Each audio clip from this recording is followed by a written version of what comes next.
What's the kind of the recipe that you would put forward, Louis? Robust, science-based measures and effective monitoring, control, and surveillance. And maybe so sprinkle some luck on top. Only a few years ago, 90% of the fish stocks in the Mediterranean were overfished. Nowadays, it's 58. Ocean Calls. Hello and welcome to Ocean Calls, the podcast in which we dive deep into the most important ocean issues. I'm Jeremy Wilkes, science reporter for Euronews, and our topic today is the recovery of fish stocks. Now, fish and seafood are the world's primary source of animal protein. However, despite the vastness of the ocean, it appears that there are not as many fish in the sea as there used to be. And in this podcast, we're going to try to understand why and what we can do about it. So there are some positive examples where fish stocks are doing better, such as the Bay of Biscay, which became the first European area of the sea with no overfished stocks in 2021, but hundreds of the species that we humans like to eat are either endangered, overfished, or they're the victims of illegal fishing or other unsustainable practices around the world. So it's clear that action needs to be taken. It is being taken, but we want to understand how to help fish stocks to recover. So how do we do it? I'm joined today by our two guests, Daniel Voces, the Managing Director of Europêche, which represents the EU fisheries. Hi, Daniel. Hello, happy to be with you. And Louis Lambrechts, European Policy Officer at WWF. Hi, Louis. Hi, Jeremy. Hi, Daniel. It's a pleasure to be here. Thanks very much for being with us. And I'm guessing that both of you are keen consumers of fish. What do you do, Louis, first? What do you do to ensure that what you're eating, what you're ordering at the restaurant or buying in the supermarket, isn't caught in an area where you know there's overfishing? Well, I think the first thing I do is gather the right information. I suppose I'm the lucky few that, work on this on a day-to-day basis. So I'll make sure that I know what is being served to me, where it was caught, how it was caught, very importantly, and I can base my decision on this. Where do you go for information? Well, the best is to ask, I think, always. I wouldn't trust a fishmonger or a chef that wouldn't be able to tell me where, what he's serving me and where it was caught. So if that person is not able to provide information, then that's maybe when my doubts start to rise. That's interesting. Okay, Daniel, let me come to you on that one. I would say that normally I go to a fishmonger's. In Spain, as you know, it's a big fish market. So normally, as a tradition, we go to fishmongers and we ask first where the fish is caught and the origin. When I mean the origin is which country is coming from and the fishing grounds. And that is, I think, the most relevant.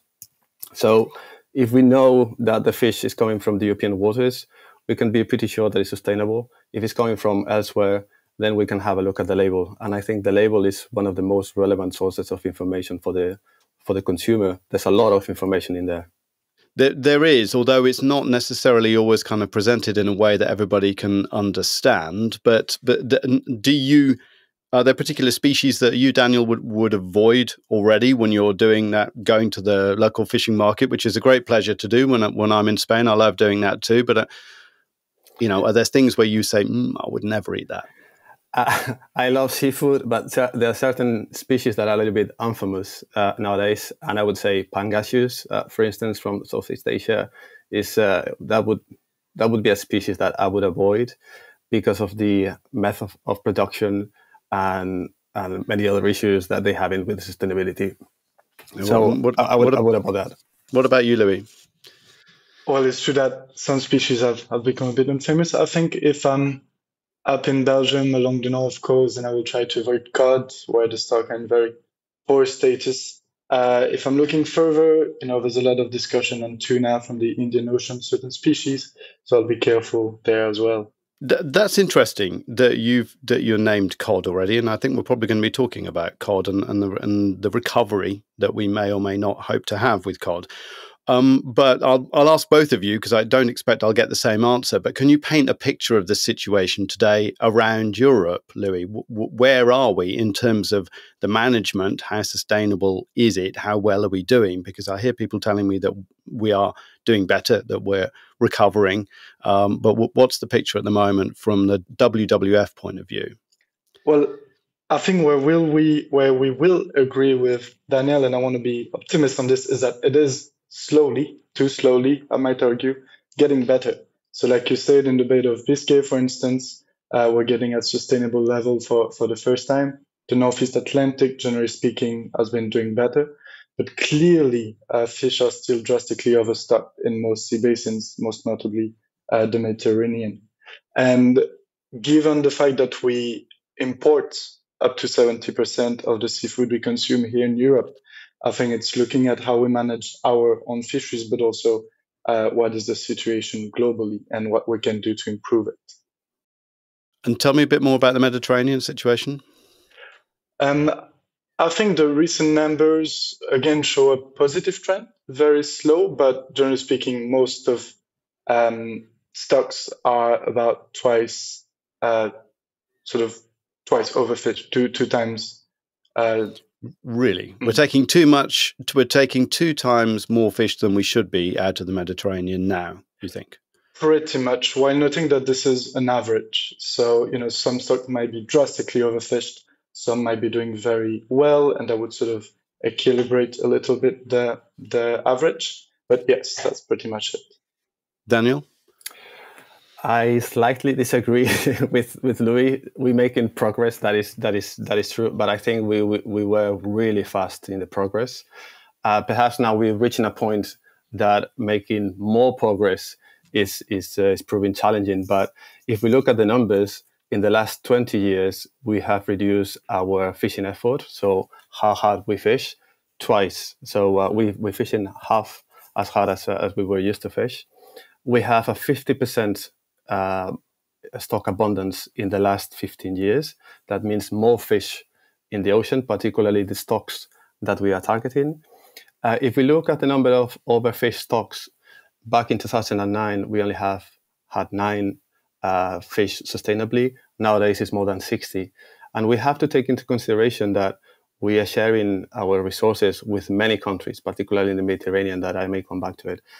But it's important to have as many species as possible at sustainable levels. But we also have to have a look at the number of the tons or the landings that we are consuming. And the Commission and the scientists, they are telling us that 99% of the fish that is coming from the Atlantic Ocean is sustainable.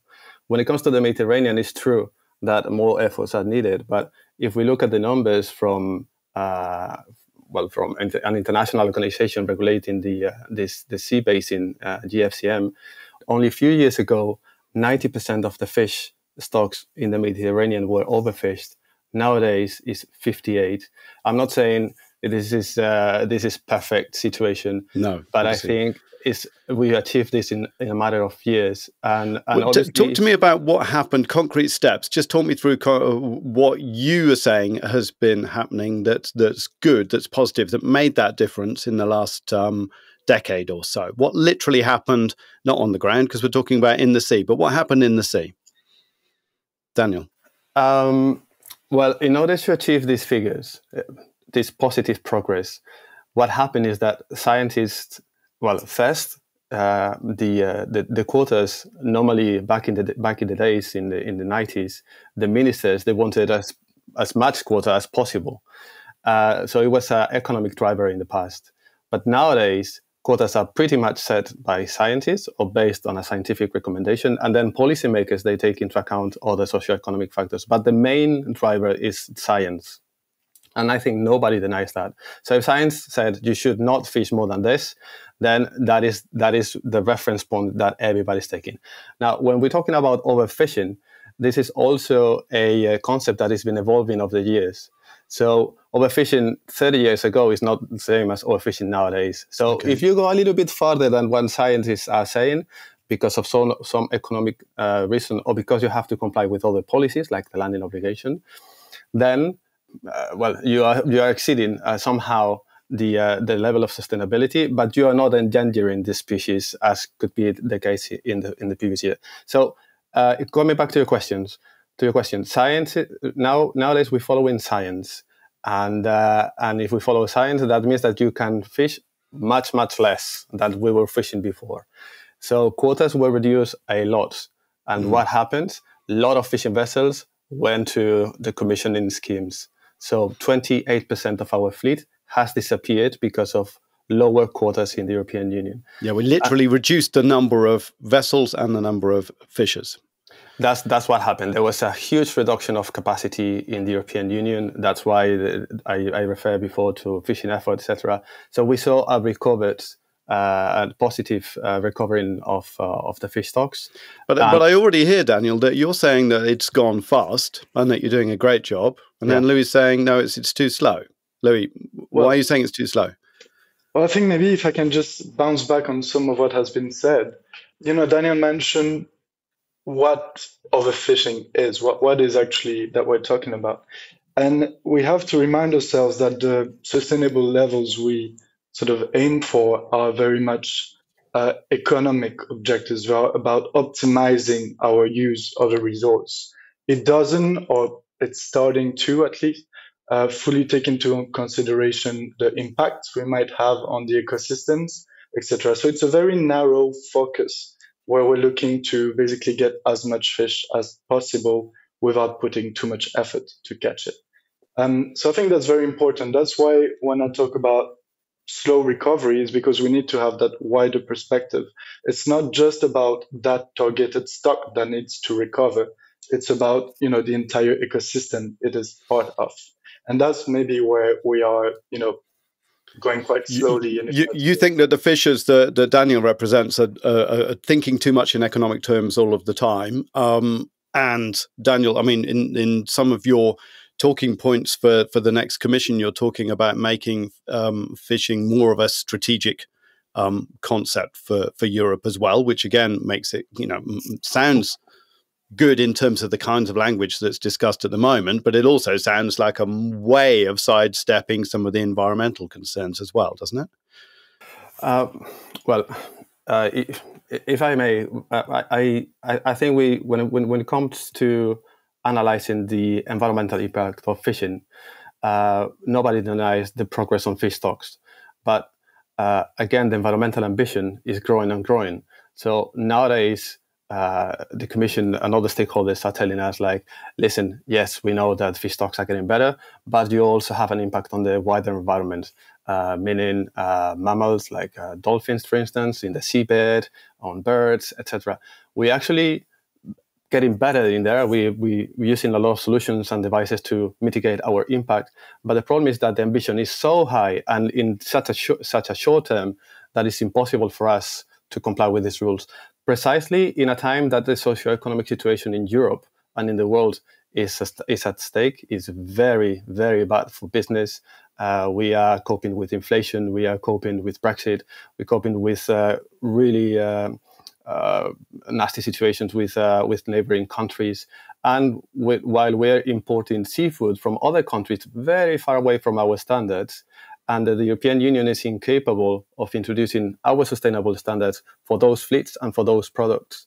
Mm-hmm. So what we're saying to the European Union and the European Commission is yes, we want a healthy ocean, but we also want a healthy fishing industry to continue for the future. As I mentioned, we are year after year, and this is unstoppable. There's less fishing vessels from the European Union and less fishermen. And this is unstoppable. So the concept of sustainability must be sustainable oceans, but also a sustainable society. Louis, he's got a point, hasn't he? He has, but one thing I would like to maybe qualify is that less fishers and less boats does not necessarily mean less fishing. What we've done since the Industrial Revolution basically was asking our question, how can we fish more efficiently? And that also what led to this reduction in the total amount of fishers and fishing vessels. So I think we need to be careful on this. At the same time, I fully agree that, we all strive for, a good, healthy, viable industry, which ultimately, helps coastal communities to thrive themselves. There's a French scientist called Didier Gasquel that works a lot on this. I always use that example that I like, is that a fisher provides livelihood for himself and from the sector, but also for the local professor, the local garage, the local or whatever, because they really bring that life to the coastal towns and communities. And so it's clear that if anything, we want many fishes, a very thriving industry. And for that, and maybe we can come to this later, we also need to link then who gets to fish. Giving access to these fishes and a wide array of fishes using maybe more sustainable methods to the fish stocks rather than just a few. But both of you mentioned in the beginning, both of you were talking about being vigilant about how the fish is caught. What do you mean by that? Can you talk me through it? Because I don't really understand what I should be looking for. Actually, Daniel, when you're saying how is it caught, what do you mean? Okay, so in order to catch seafood, we use different fishing gears. So there are fishing gears that touch the bottom of the sea. There are trolling, they're dragging. There are other fishing gears that they go through the water column. Others, they use hooks. Others, they use traps, etc. And they have different impacts. What we do in the European Union and globally is to regulate those impacts and to mitigate those as much as possible. But what we cannot do is to operate without having any impact whatsoever. We are an industry as any other economic sector, as any other human activity. Just walking on the street, you have an impact on the environment. The problem is that many times we are requested so much that is impossible.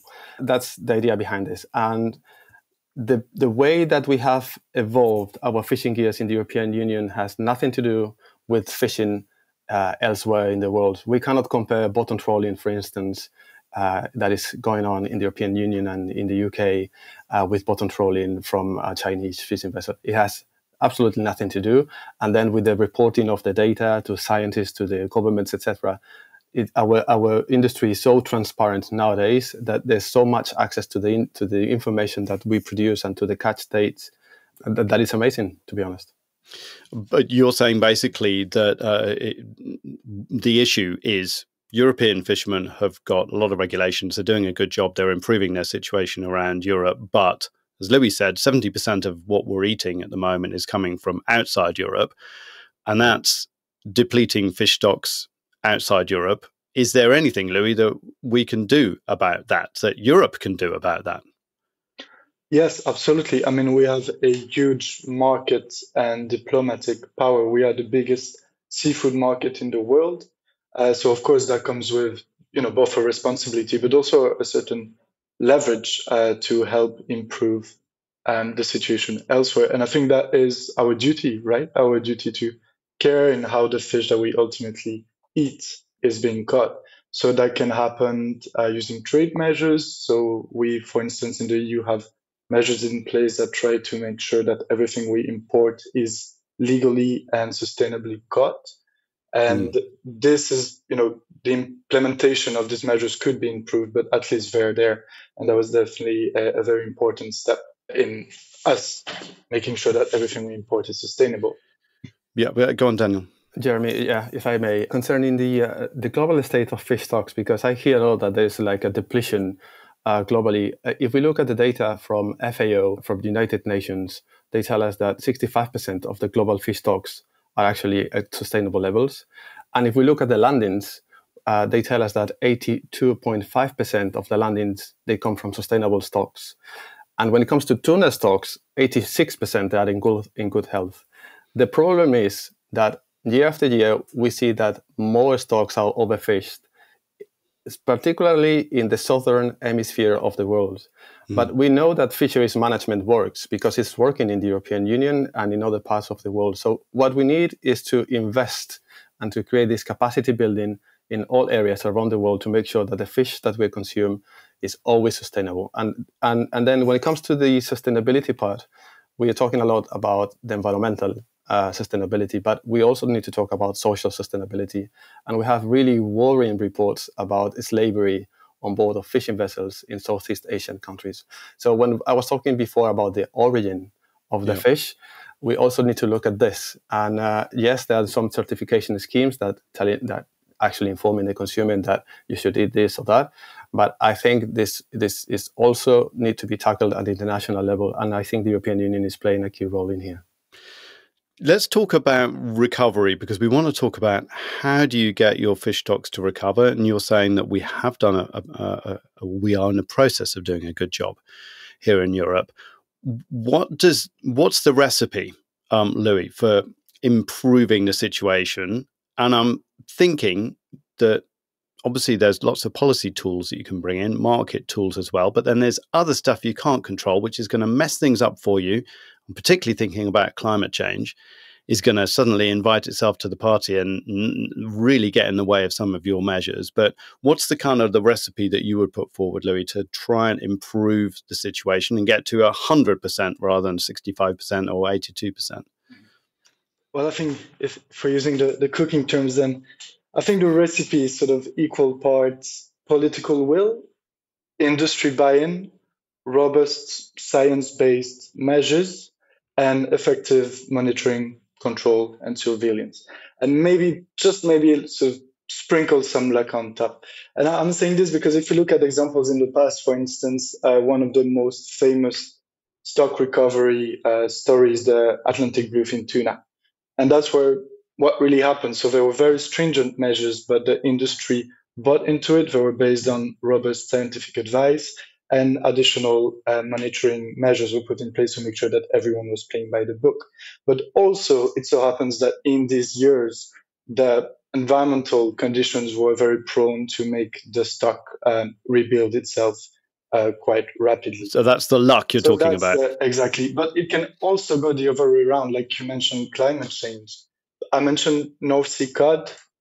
North Sea cod, was drastically overfished, and the stock got into very dire conditions. We did adopt measures to rebuild it, but we see that it's not coming back. Why? Because the water is now a little bit too warm than they like it. So they're moving up north.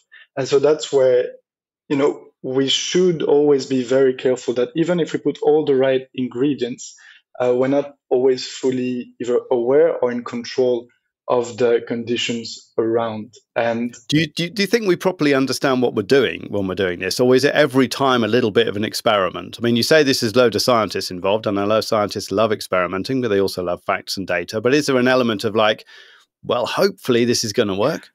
I think we tend to know what we're doing when the data is right. But there is always, we shouldn't sort of lie to ourselves, think that we fully understand what will happen, how everything works. Marine ecosystems are extremely complex. There are quite a few examples where we thought, everything would happen according to plan, and it didn't. I think cod is another example, maybe off the coast of Canada. Yeah, everybody thought that was going to work out all right, and then the water temperature changed, and then they're not doing so well. Yes, for instance, or in Canada, we also had interfered so much with the ecosystems that, even though all the measures were put in place for cod to return, it didn't, because just, it wasn't its home anymore, so to speak. Right. Yeah. Daniel, can I come to you with a recipe for recovery? This time I pretty much agree with the recipe. We need good science, good policy making, and good control and compliance. So I think that is the perfect recipe for all fisheries measures. But now we see in that, for instance, when it comes to the environmental status, the water status, the plastic pollution, climate change, we have new stressors in the environment, and we have also new economies that are going to be implemented, or that are going to be set up in the seas, for instance, the wind farms and other industries, and we need to share these resources. So it's going to be. What's the problem with wind farms then? Well, as you know, the European Union is moving away from fuel, and obviously the energy needs to come from somewhere.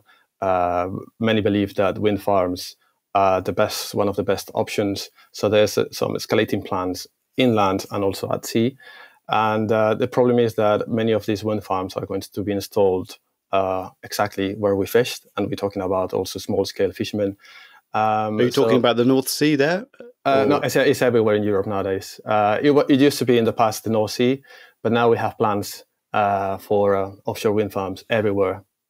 But surely you can't be against that, though. I mean, we need to have that energy transition, don't we? We need to have that, but also we need to have impact assessments about what is going to be the actual impact of these industries at sea, because it's not just it's not just I don't know how to say it, but a turbine. It's a turbine. Yeah. So you're industrializing the seabed, and also they have an impact on the seabirds. They change the current of the sea, and also they displace the fish, they displace where we fish. So they have a lot of impact, and we see that. And your industry feels pushed out by that, does it? We are, and in some occasions the fishermen, they are compensated for that. Mm-hmm. But now, for instance, there's this famous nature restoration law, which is actually providing derogations for these industries, while for fishermen and for farmers, there's no derogations. So that is why we said that we, as primary producers, we feel a little bit discriminated, because we see a clear priority for this industry to grow. And we see that sometimes they don't really care about the environmental impact. They just need the energy and now. But the fishermen are pretty good at getting their voice heard, aren't they? I mean, they go and block ferries, they have strikes, they go and dump a load of fish somewhere where somebody doesn't want a load of fish dumped. Surely you've got a decent enough lobby to get what you want. Yeah, I mean, demonstrations are happening all across Europe, from farmers, fishers and farmers, and we want our voice to be heard. And it's exactly the same tension that we got with the farmers, is what you're talking about, is that the transition's a bit too fast. Some of you are trying to push us out of the way, etc. That is exactly the. So how do you fix that then? Because if this is part of the story of trying to recover with our fish stocks of, I would say, I guess, leaving them alone at certain places, fishing a correct amount in particular places, how do you build up a picture which is going to be sustainable? Because we're going to have the wind farms too, aren't we, Daniel? Yeah, the answer, or the recipe for this is maritime spatial planning, and WWF actually they recently organized a major event about this. So we need to coexist somehow, but obviously conflicts will always exist. So we need to identify those areas that for wind production and the energy production is fine. Also, they have to operate in certain depths. And the problem is that normally the best conditions are in the areas where we fish. So we need a lot of dialogue and discussion. But what cannot be is that the European Union and the governments, they prioritize sustainable energy over sustainable production of fish. Yeah, Louis, doesn't that sound like a valid point?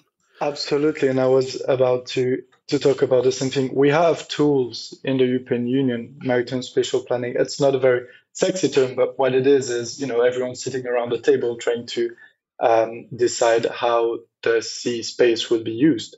Yeah, and then when you look at a map of, for example, I remember I filmed at a wind farm off the coast of Belgium, and you realise that it's packed, absolutely packed. It's full up. Indeed. It's like every bit of sea has got something that is supposed to be happening there. And it's complicated as well, isn't it, Louis? It is extremely complicated, and particularly the North Sea, which is one of the busiest, if not the busiest sea in the world. So, inevitably, it will be difficult discussion, but discussions you need to have. To me, I can't see really alternative. And there are ways, I think. But somebody always ends up with the upper hand. And what Daniel is saying is that at the moment, because of the strategic need to have clean energy, which everybody agrees with for energy independence reasons and for emissions reasons, then the fishing community is losing out, and then hence the ability to sustainably manage your fish stocks is losing out as well. Well, I think there's multiple things there. The fishing industry is very diverse, right? It's not like one single type of fishing activity. So, some might win more than others, some might lose more than others. Also, like Daniel mentioned, there are sometimes compensation schemes that are put in place. I know in France, certain tax is put on the energy companies that goes directly to the fishing industry. I think that's where we should actually look how this money is used, because at the moment it's being used sort of with no strings attached. whereas it could definitely be an opportunity to finance maybe a transition where all these industries can coexist. But don't we end up, if we keep doing that, we're going to end up just exporting our problems and importing from Southeast Asia or from the southern hemisphere and saying, well, look, we're doing a great job. We've gone green and we're managing our fish stocks very well. They're all recovering, but in the meantime, we're consuming, and what we're consuming is not sustainable at all. If I may answer that question, this is exactly what we're saying. If we want to apply strong environmental standards, it has to be applied for everyone, not just for the fishing industry. And that is why we're saying, listen, for the next European Commission, we need fisheries together with agriculture and environment for absolutely all the industries, not just for fishing. We don't understand why we are the ones. Why not environment and car production, or environment and energy production? No, environment and fisheries. For me, it doesn't make sense. Environment is a horizontal policy and everybody needs to abide by it. And then you were referring before about science and how accurate is science. In fisheries, science is not 1 + 1 is not always 2, as Louis mentioned before. We see different recovery scenarios and etc. And we cannot predict absolutely everything. And sometimes even scientists, they said, listen, we were applying this methodology, but it's no longer valid. We made a mistake. So for next year, you're going to get a quota reduction of 60%, because we thought that there was more fish in the ocean, but it's less. And then you're a fisherman, you have a business, you have a family, and this is a big problem for us. So science needs to be robust and solid, and yes, it's not as accurate as we would like to, but it has to be improved. And then they also need to accommodate all the impact as climate change, as you mentioned before, because fish is moving around and they don't know about any borders or frontiers or countries. They're not particularly interested in maritime spatial planning. It's not really their thing. Absolutely. If I can, but go on, Louis. So if I can maybe jump in on this, because I think we need to be very careful. Of course, it's true that globally things need to improve, but we must recognize that maybe we were also the first ones to, bring our marine environment to a very poor status. So almost inevitably, we are the first one to work towards its recovery. And of course, we should promote our best practice elsewhere when it's applicable. But I don't think that should be holding us back. We shouldn't be it should be a race to the bottom. We should always be bringing others with us on that journey towards recovery. But aren't we going to end up, though, exporting our problem at the end of the day? Because we've got this conflict, as I was saying, between which is a maritime spatial planning problem. Aren't we just going to carry on importing more and more? Actually, that number, that 70%, is going to rise, and when we've only got so many levers that we can use in order to improve the situation elsewhere in the world. For me, it's clear, and the trend is right there. A few years ago, it was 50% self-sufficiency. Now it's 70%, and the figure is growing year after year. So that is why we actually asking for a food policy at European Union level to make sure that we can continue consuming healthy proteins, which is actually coming from fish. And if we look at the greenhouse emissions actually from the fishing industry, we have data from UNCTAD, which is the United Nations agency, and they tell us that the European fishing fleet has reduced greenhouse emissions by 52% from the 1990 levels, which is actually the Protocol of Kyoto, and these are the relevant targets. So we're actually complying with the Green Deal objectives way ahead the timeline or the deadline set. So but is that simply because you've got fewer boats? We have fewer boats, so 28%, but we also are more efficient. And the fish stocks, they have recovered. So that means we don't have to spend that much time at sea looking for the fish, etc. So and obviously there's the technological improvement, like with the car industry. Year after year, you have better technology with fewer impact. But how do we get back, though, to a situation, Louis, where we are overall on a global level improving? Because you're from a global organization as well, WWF. What are you calling for to happen globally to improve the fish stock situation? Because as Daniel was saying, the activities, the practices, the way of fishing that's happening in Europe is different in other parts of the world. It's much more destructive, much less sustainable. What tools do we really have? Because we talked about changing the market a little bit, but what can we really do? Well, I mean, at a global level, it's simple but very complex. Ending overfishing is the obvious first step. I mean, that's to us the very, very fundamental first step. Now, on the point about self-sufficiency, we also need to understand that as we rebuild fish stocks, we get more fish in our own waters, and therefore a lesser need to import. And that can be even more true as we allow fish to grow bigger. Fish have that it almost sounds weird for us sort of humans. I reach 1 meter 70 something and I'll never get taller than this. Most likely the opposite. But fish never stop growing. Unfortunately, we don't allow them to. I like to say that the ocean has plenty nurseries, but not really any retiring homes. Because for these species, we catch them much before they actually reach a very significant size. So if we allow them to grow in more plentiful number and grow bigger, we have much more seafood. But while we're doing that allowing, what are we going to eat?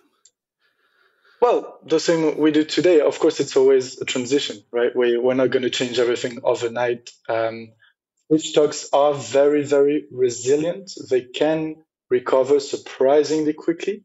But of course, it always takes a few years, and these might, require strict measures like we've seen in the past. I've mentioned the Atlantic bluefin tuna, but ultimately, at the end of the road, everybody wins from that recovery.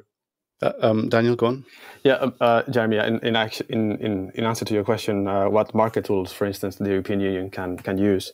I think the European Union has been an example, and the IUU policy, the policy that we have to fight illegal fishing globally, it's been an inspiration globally. So absolutely all fish species that are marketed in the European Union has to have some sort of like a traceability label and certification. Otherwise, and that's all going to happen, right? That's all going to happen before the end of this decade. Yes. So with this policy, we're making sure that the fish is legal, but how to make sure that the fish is sustainable? That is a different concept, and I think that the European Union and the Commission is taking the right steps forward. Now we're discussing globally fish subsidies. And we know that there are many fishing nations that are granting a lot of subsidies to their fleet that are creating overcapacity and overfishing globally. The European Union is adopting legislation to fight labor abuse. And nowadays, and that will all come through in labeling and will prevent those products being then sold in labeling and the rules. So you have to comply with these rules. And actually, if somebody identifies you as not compliant, like there's cases of violation of labor rights in your company, being in Europe or outside, then you can go to your government and then measures will be taken. Because so far, we only had tools to fight against illegal fishing, which is an environmental offense, but we didn't have the tools to fight against the labor offenses. And now the European Union is equipping itself with these tools, and we're actually making a difference internationally. But we cannot fight this battle alone, and that's what also Louis was mentioning, that we need other big countries around the world, US, Canada, Japan, and now there's a lot of dialogue with China. Actually, I'm going to China on Monday to try to explain the EU policies so they can inspire a little bit on us, but still they are really far away from our standards. And maybe this is a beginner level question, but do you, when you want to try and help your fish stocks to recover, do you do it according to a geographical? Do you do it according to a geographical area? Do you do it according to a particular species? Do you do it according to a particular country? How do you do it? I think it depends on the species. Some are highly migratory, some are, stay within the same place most of their lives. I think you need to work with those that fish it, and that is the short answer. So anyone with an interest in that fish stock is the person you should be talking to. Because ultimately, the only sort of direct impact that this fish stock have is us, is ourselves, is our fishing activities. I pretty much agree with that comment. And we also need to bear in mind that in the European Union, we have certain targets to achieve. So in our policy, it tells us that we have to have all our fish stocks at levels of sustainability that we call MSY. It's a technical concept, but sustainable levels. The problem is that in certain fisheries where you catch in several species at the same time, the scientists are telling us that it's extremely difficult to have all the species at the same time at sustainable levels. So this is something that needs to be considered when you set in the targets. So that with that in mind, the European Union has changed the objectives in different sea basins. For instance, in the Mediterranean, to achieve this goal to have all the stocks at sustainable levels, it's no longer 2020 as is the general rule is 2025, and then when it comes to stocks that are shared with other countries, we have international organizations regulating this migratory species like shark, tuna, etc.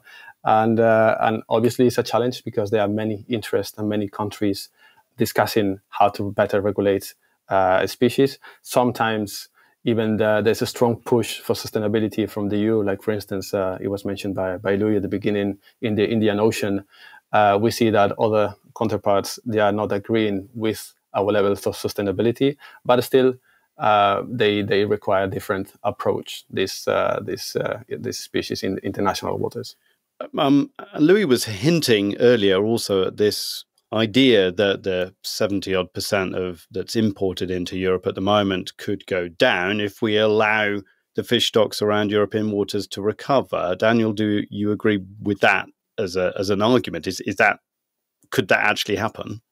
I think that the market demand for fish is going to grow in the European Union. It's growing over the years, and we need to supply the market. If the European Union production is not enough to meet the market demand, then you will try to find it somewhere else. So I'm not entirely sure that recipe will work in practice. Okay, well, Louis, was that indeed what you were talking about? That could happen? Well, I think Daniel points out to a very good point, which is the market demand. That's something we need to be cautious of. We eat a lot of fish. I think the average European eat about 23 kilos of fish a year. There are some studies that suggest that if everyone were to have sort of their fair share globally, we need to be around 8 or 9 kilos per person. So we're way past that. We also eat, a few species in very large quantities: tuna, cod, shrimp, salmon. These are the species we eat the most, and there is a real, I think, importance in trying to diversify the seafood we consume, and that would also help maybe reduce these imports, because I mean the imports we're talking about are often, or to a large extent, these species. Right, Daniel, how do we make that happen?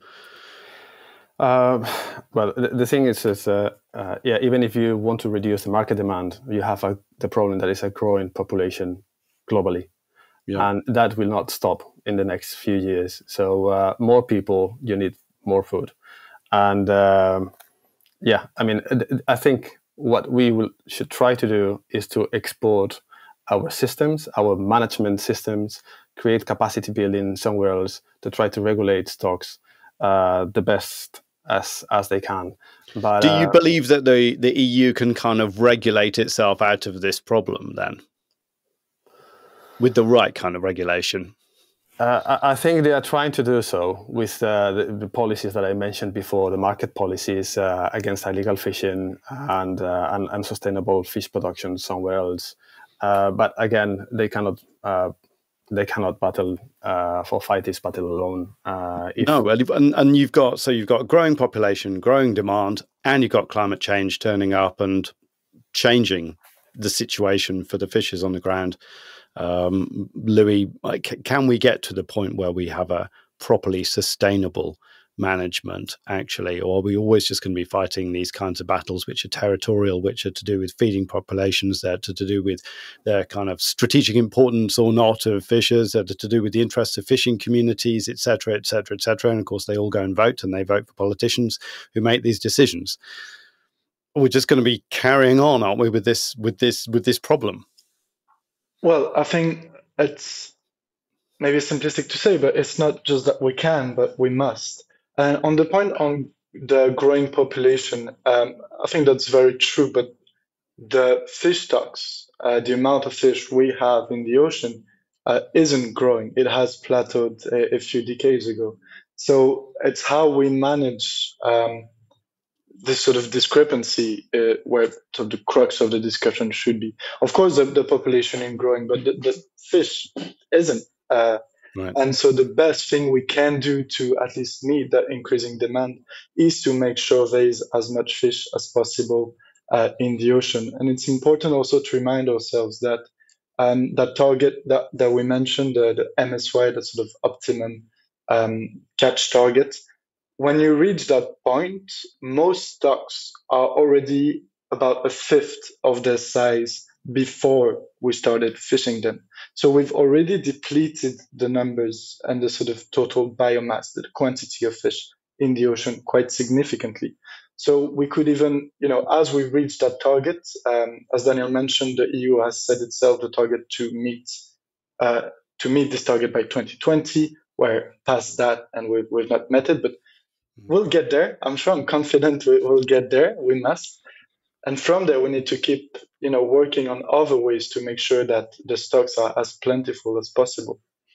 Give me an idea of the timeline, Daniel, in terms of Louis was talking about letting the fish grow, that kind of concept, which I have heard before, and people have told us that, in fact, the recovery can be quite rapid. How long are we talking about if you, for example, are suddenly able to apply to a particular region a sustainable policy? How long before the situation improves?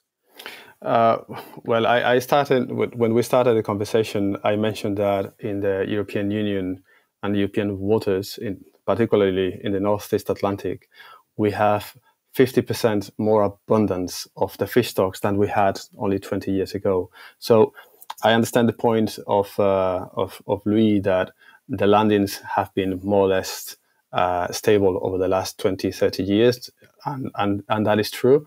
But I think there is room for improvement. So if it's well regulated, we can actually continue improving our stocks. So I would say we should continue that path, and we know that nature fluctuates. There's nothing humans we can do about it. And sometimes fish stocks in an area will grow or will go down. They are impacted by many, many issues, not just fishermen. We get the blame quite often for the status of, for instance, the cod in the Baltic. But we see that when it comes to the mortality, for instance, of cod, is 3 or 4 times higher than the mortality that it comes from fishing, and they're actually impacted by the oxygen conditions, parasites, seals, etc. So there's nothing to do with us.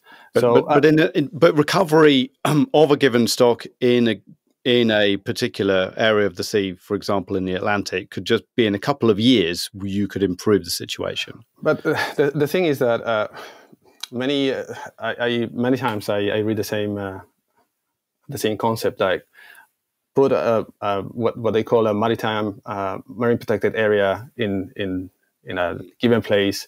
Do not no-take zone, whatever. No-take zone. Do not fish there for a number of years, and then you're going to have plenty of stocks, plenty of fish in a number of years.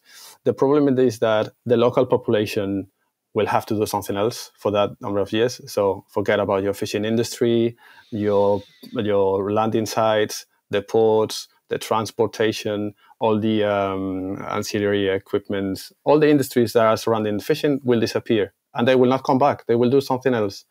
And when it comes to developing countries like island countries, if they stop fishing, for instance, tuna, then they will have to offer customers or tourists something else. And they start fishing other species, and they're actually depleting stock. So this idea that create a huge marine protected area and then you will have more fish, etc.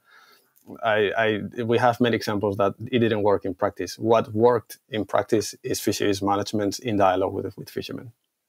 Maybe if I can jump in on this, and that links to the point I think Daniel just made on the cod. You cannot rebuild a stock with only one measure. We personally think that MPAs, no-take zones, are necessary, and they've proven very effective in many places, particularly when they have been designed and developed in consensus with the local communities, finding the right solutions for them as these sort of are being put into place and bring results. But indeed, besides the MPAs, you need very good fisheries management. You don't want to just displace impacts. And also, I think cod was mentioned, eel is another example. There are multiple stresses, an increasing amount of stresses on certain fish stocks. So it's about how we manage our fisheries, because it's still one of the biggest impact on the fish stock, but it's indeed also how we manage pollution, how we make sure that the migration routes of certain species are not blocked. So on this, I have agreed we need a holistic approach. We need to take care of the entire ecosystem. We can't sort of continue to just look at one single species at a given time. Wrapping up then, one final question. We've got a new European Commission, a new European Parliament coming in. It's time to kind of start again, new conversations. Louis, what would be number one message on the recovery of fish stocks from you? Well, for us, we are calling for an ocean deal for the next election. And what essentially that is doing a bit what we discussed today, making sure that all policies at EU level related to the marine environment, to restoring fish stocks, are coherent and fully implemented. I think we've worked for decades in a very siloed manner. Fisheries was something, the environment was something. And that's something we absolutely must bridge now if we truly want the marine ecosystems to recover. Daniel, same question to you. You've got one shot. What's your message to those new politicians, administrators, etc., in Brussels who are going to be coming in after this vote?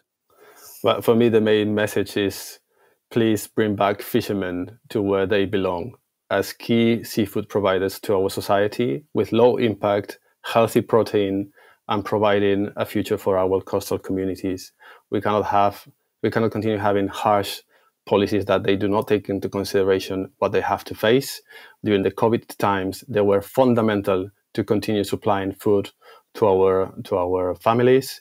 They went out at sea while everybody was at home. They faced many, many problems, low prices. They continued despite the fact that the situation was extremely challenging.